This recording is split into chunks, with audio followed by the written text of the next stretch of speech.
closer than ever. With me is Dr. Emily Landau, head of the Arms Control and Regional Security Program at the INSS. Good evening. Thank you very much for coming. Good evening. Hi. And also Eran Zinger, Middle East editor of Israel Public Radio. Good evening. Hi. Good evening. Thank you very much for coming. Is it closer than ever?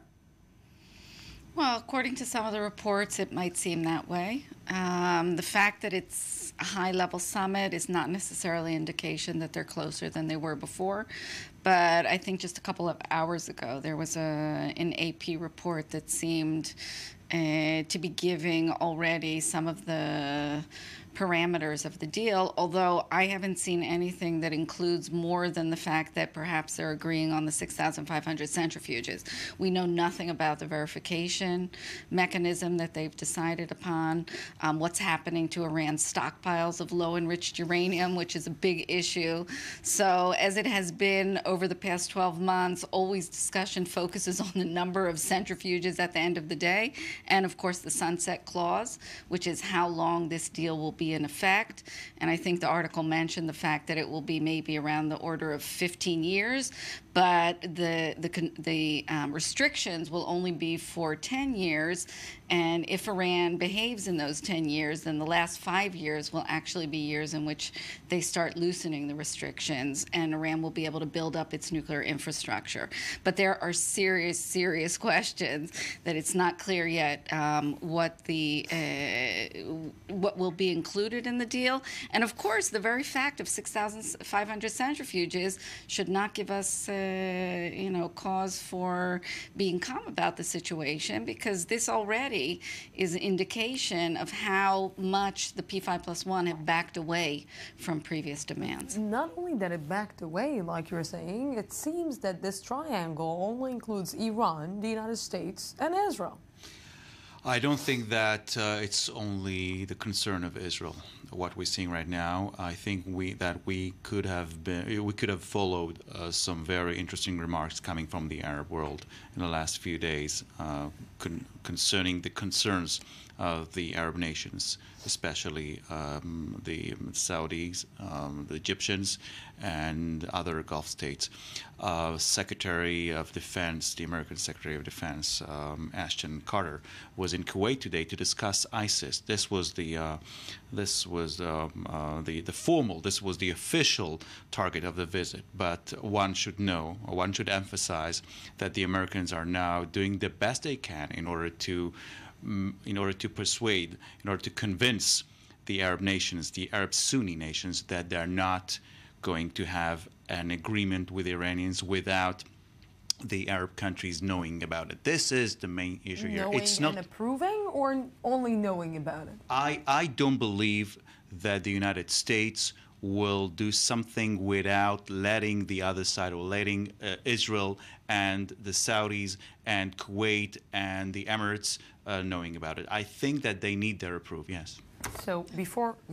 It's not even clear that they're looking for the approval of Congress, so I wouldn't be too optimistic about getting the approval of Israel and the Arab states. Yeah, but although it seems that Israel and the Arab states are much closer on the same idea than the United States and the Arab states, or the United States, of course, within Israel. But before we will continue, more from the diplomatic correspondent for the news today, Leo Holmberg. It's a crucial stage for the Iranian nuclear talks. After long months of negotiations, 2 missed deadlines, and an endless amount of press conferences around the globe, it's now time for world powers in Tehran to make significant progress towards an agreement. Otherwise, the U.S. has threatened another extension is unlikely to be given. I want to say that lots of difficulties, especially given the nature of negotiations, complicated as such. It's just very normal for negotiations. Nothing is agreed until everything agreed. Any specific result on particular issues will be subject to an overall final agreement. For the third day in a row, representatives of 6 world powers and Iran are aiming to finalize the outline of an agreement. According to officials, the current idea is to reward Tehran for good behavior over the last years of the agreement's duration by gradually lifting limitations on its uranium enrichment program that will be imposed at the initial part of a deal. Another important aspect of any agreement will be, of course, a gradual easing of sanctions on the Islamic Republic. And while the sand in the West's hourglass continues to trickle, Russia has offered Iran its latest anti-2500 missiles after a deal to supply less powerful S-300 missiles was dropped under Western pressure. So, Emily, explain to me and to our viewers that here you are. Explain to me and to our viewers who don't understand right now about this current, let's say, deal. What is the deal exactly about, and what is the deal that they can reach? Well, the deal is supposed to be a comprehensive nuclear deal that is supposed to cover all of the troubling aspects of Iran's nuclear program in order to ensure that Iran cannot move to a nuclear weapons capability. That's what it's supposed to be about. Okay. But just referring back to the clip that we saw at the beginning of the show, there were two elements there. There was Netanyahu talking about the weaponization aspects and the investigation of the IAEA. And we also saw a parade with Iran's long-range ballistic missiles. These are two issues which don't seem to be part of the discussions right now. There's a very, if people watching and following this are confused, I'm watching this very closely, writing about it all the time, and I'm also confused. I'm confused why the weaponization aspects, why the IAEA investigation is not part and parcel of the political negotiation that's going on, and it seems not to be. We just got a report from the IAEA that Iran is not cooperating with their questions, with their investigation. This should be a huge red flag that we cannot move to an agreement right now, and yet all of the talk about the fact that they're getting closer to a deal. The ballistic missiles as well have not been part of this negotiation. This is very puzzling because you can't have a nuclear weapons capability without the delivery mechanism. Iran's ballistic missile program is continuing on unhindered because Iran claims that ballistic missiles are non-nuclear and therefore they are outside and they were not in the interim deal. These are big problems. And if I may add, it's not only the missiles, it's where you put these missiles. And this is a very major issue right now because the Iranians, without any nuclear capability, are sending their arms everywhere in the Middle East, in the vacuum that we're now witnessing in the Middle East after the collapse of the Arab nation or the Arab state. What we're seeing right now is the immense impact of Iran in Lebanon, in Syria, in Iraq, in Yemen, and also partly in North Africa. This is these are the cards that the Iranians are using on the negotiation table. They are saying to the West, okay, we're holding the key to put an end to the crisis in the Middle East right now, so you should pay. And the payment is by going forward in the negotiating table in Geneva. You know what is... I want to continue with this point, but with us right now, yes, he is with us, is Dr. Ali Nourizadeh, Director Center of the Iranian and Arab Studies. Good evening. Thank you very much for joining us. Hello. So, Dr. Zadeh, let's try to understand, because what we're hearing here, the problem is not only with the nuclear program. The problem is with Iran becoming an armed country with ballistic missiles, with a nuclear program, and being basically not only an enemy to the United States or to Israel, but to the entire world and to the entire region. So how come the world is only focusing on the nuclear program and not something else? Well, as a matter of fact, the weakness of President Obama towards Iranian leader Ayatollah Khamenei it's quite clear and obvious. And I don't see in the American history that dealing with a country, with a rough or rough country, that the American makes such a concession and to be ready to accept all sorts of demand from the other side. Just consider it, that instead of Iran, if, for instance, Saudi Arabia or any other country was behind killing American soldiers in Beirut and American Marines in Lebanon, and then kidnapping American citizen and capturing the American embassy and hijacking the American embassy and killing and destroying and death to America for 36 years. Would America be such a easy partner to be so lenient and sit and talk to them and try to compromise, try to make them happy and satisfied and go out with face-saving formula? I doubt it. I think there is something wrong with the American policy. Something wrong, or there are some. That's an understatement, like everybody's saying here in the studio. But is it only something wrong, or some let's say range of interests that we don't understand or we're refusing to see?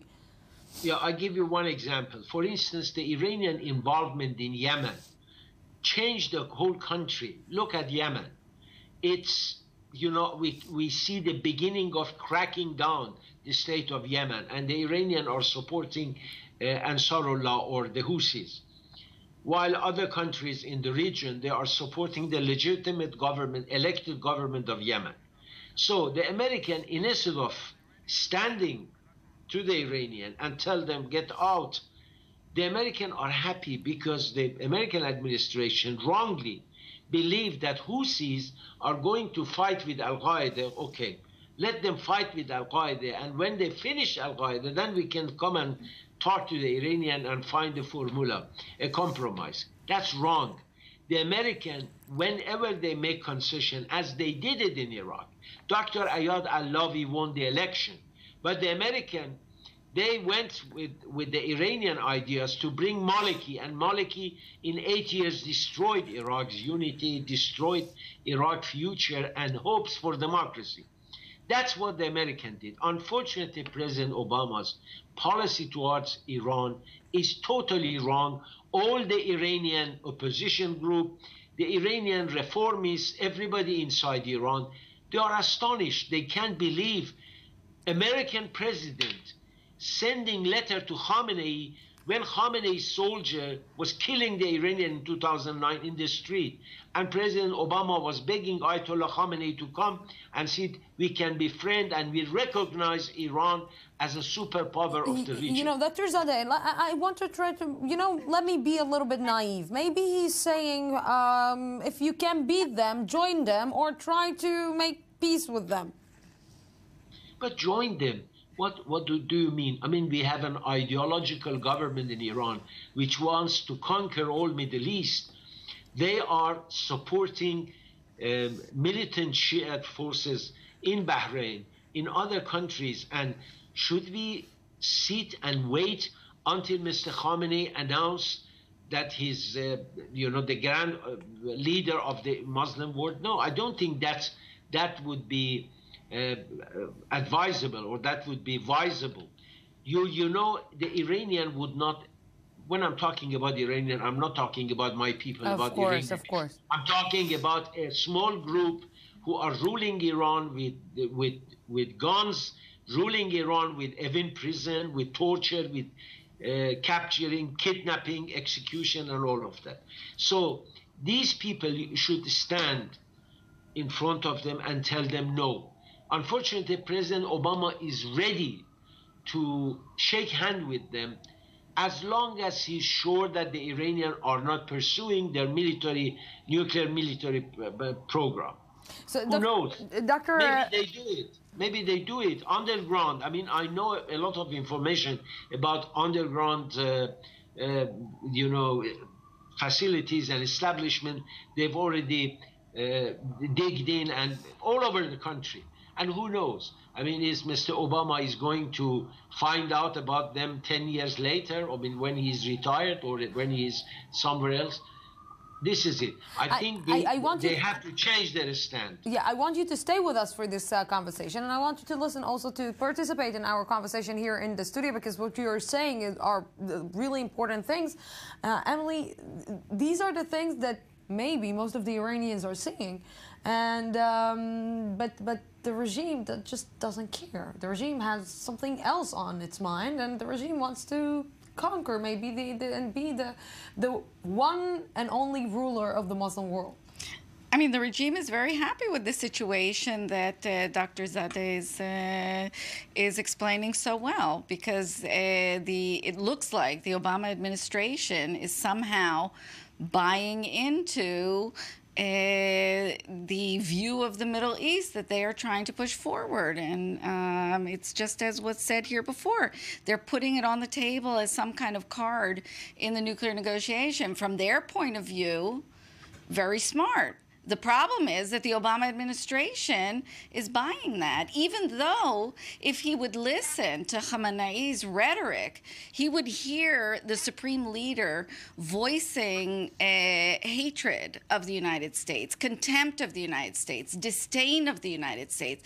Is this the regime that he thinks he can cooperate with? In, as you said before, maybe they want to create some kind of peaceful.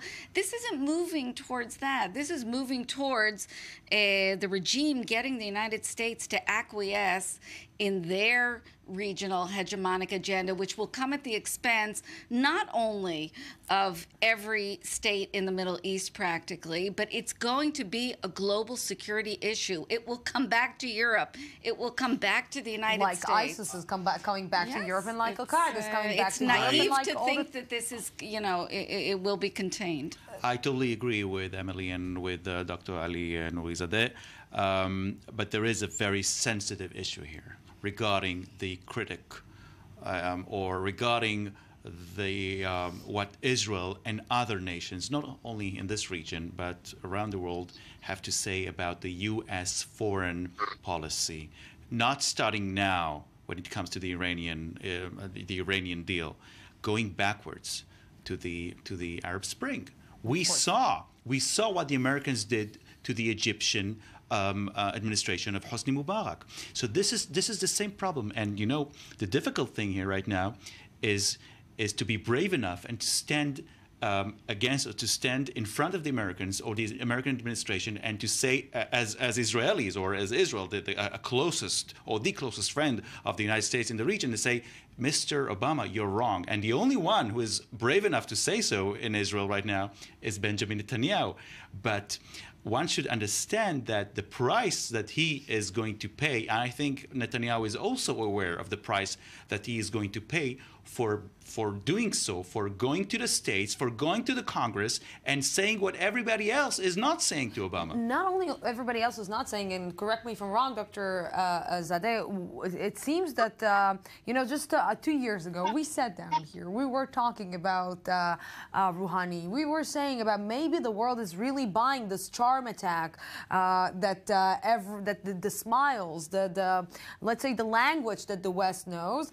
And at the end of the day, it seems, that everyone are that blind. I really don't want to believe that the United States will go to any deal just because of ego, just because of not saying, okay, maybe we are wrong. Maybe we didn't understand. We didn't understand the culture. We're not understanding the culture of the Middle East, that's for sure. We don't understand the language. And of course, we don't understand the language that Ayatollah Khamenei is speaking with us.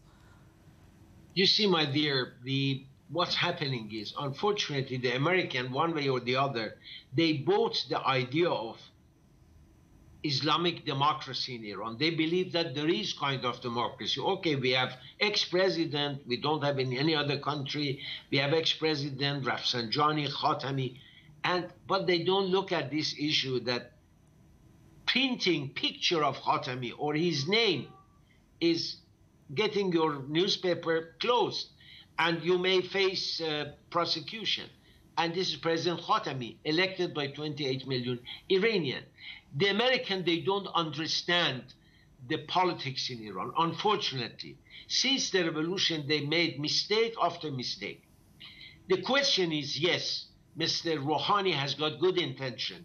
As Mr. Khatami and Rafsanjani, all of them, they have good intention. But in this government, the one who makes decision is a man called Ali Khamenei.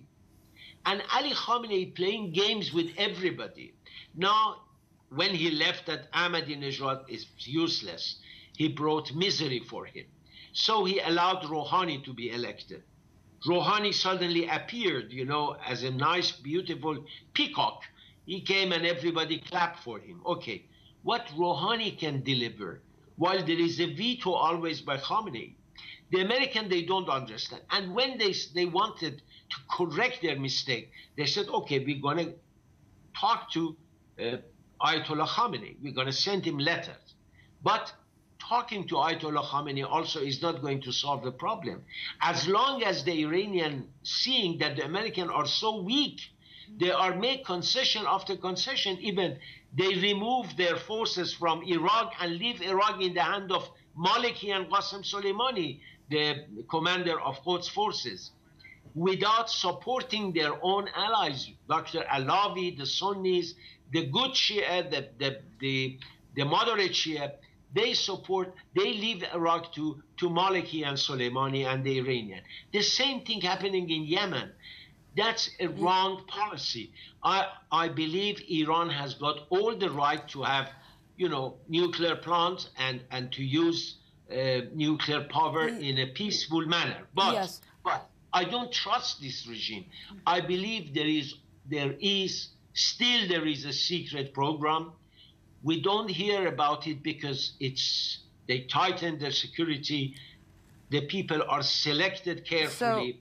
So getting the news out is very difficult, but I have no doubt, because I heard Mr. Khamenei's speech to very close circle of scientists that look at North Korea, a hungry country, a weak country, but because they have a nuclear bomb, American can do nothing. So what you're saying, Dr. Zadeh, is that the Americans are blind, Emily. The Americans are blind, and they're not seeing. And they're for me, it seems like we want to reach a deal because we need to leave a legacy. We need to leave something in the foreign policy that we weren't able to achieve in any other part of the world because we missed, like Iran is saying, the Arab Spring. I think, unfortunately, that's a big part of the problematic situation that we're in right now. But it goes back to the policy that Obama wanted to lead from the beginning. Remember, he wanted to change the nature of the bilateral relationship with Iran and with other enemies of the United States from the start. Then he was disillusioned and he went to the whole pressure track. But he's always been trying to get things to change on the bilateral track. That's why they went into this whole bilateral U.S.-Iranian, you know, secret negotiation. They didn't even tell their European allies about it, not to mention Israel. So he would love, I think, President Obama, to have this foreign policy success. It's hard to call it a success.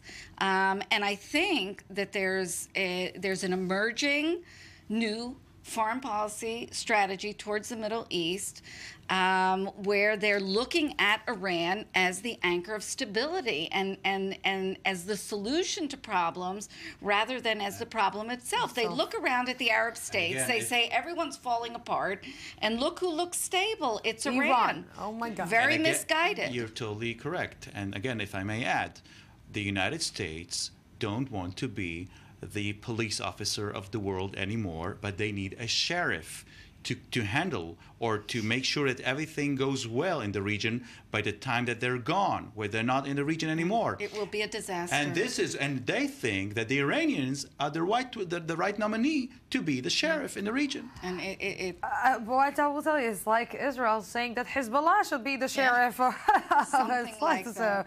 Exactly. Dr. Zadeh, thank you very much for being with us here. Thanks a lot. Ran Zinger, thank you very much. Dr. Landau, thank you very much. We're going out for